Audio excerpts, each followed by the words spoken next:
Rồng nó tăng gạt cổng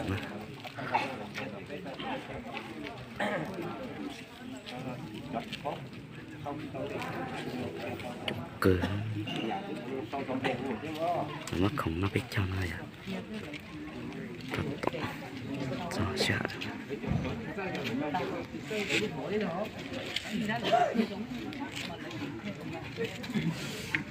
chỉ bỏ rồng thật là sáng này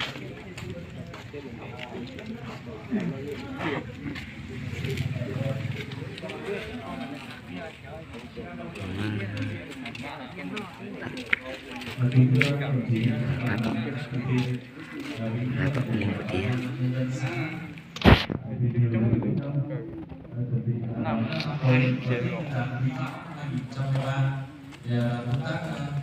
công ty cổ phần truyền thông trường mới các đơn vị tài trợ thuộc tập đoàn dầu khí quốc gia Việt Nam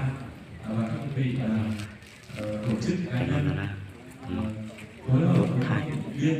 tổ chức chương trình Tết cho bà con số thay con cầu là cũng mới như chả con cầu à chương trình mang ý nghĩa xã hội và nhân văn cao đẹp. Rằng hả? Chúng tôi xin trân trọng giới thiệu đồng chí Nguyễn Kim Phong, chủ tịch hội đồng quản trị. Lỗi gì mà đã chi đã chán tôi chi bỏ chung.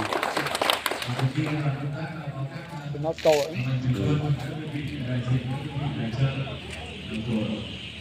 Trên 8.000 mét khẩu và trên 400 hộ, chủ yếu là trên 90% là ở trong bông. Một bản là người Thái, còn một bản là dân tộc hai dân tộc. Rồi bao quát là xác định đường thì vừa qua điều tra giáo dục nghèo trên 56% là đời sống nhân dân để khó khăn. Thì qua các chương trình kết nối thì có rất nhiều loại từ thiện đã đến từ chung tay với các bộ chính quyền địa phương. Mấy con khổng vô nó chẳng hư mới dụ chỉ ta nó hả mới dụ chó ta là nó hả mới dụ nó tao này à hay của hay rung quá dụ chó móc cái plô lử sành lử thái ngành chịu plô lên bé đó dò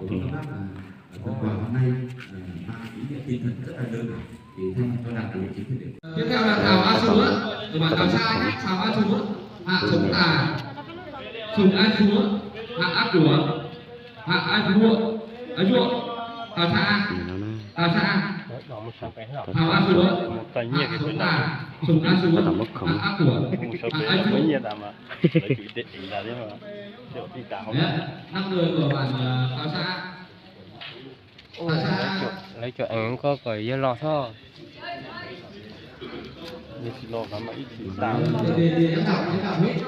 chỉ cho mà nó ngay giới vậy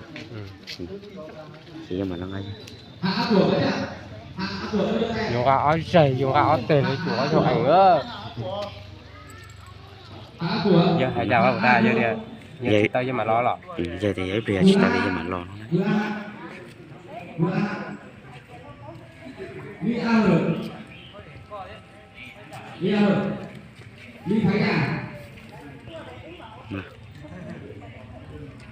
này tắt tiếp theo là có chị nhé. ta tổ rồi nó trúng cơ nó trúng cơ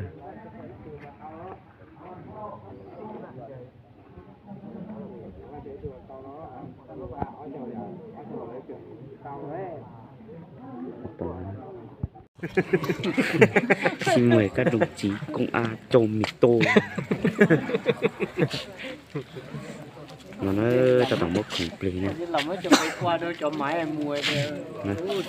tạt xả phân thì nó ô mở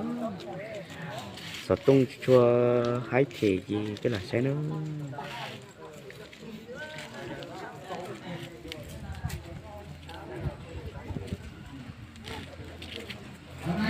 chuẩn bị ta chuẩn bị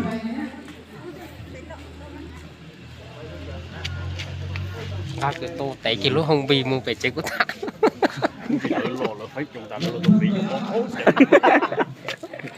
gì vậy dầu nhá yêu có coi gì vậy dầu không bị tẹp luôn lúc đấy chở phê nữa nè phải tắt nó đừng đến nào một một thế nào một thùng mì tôm hiểu à một thùng mì tôm cái kiện ra cái kiện mì tôm ra cái thùng gì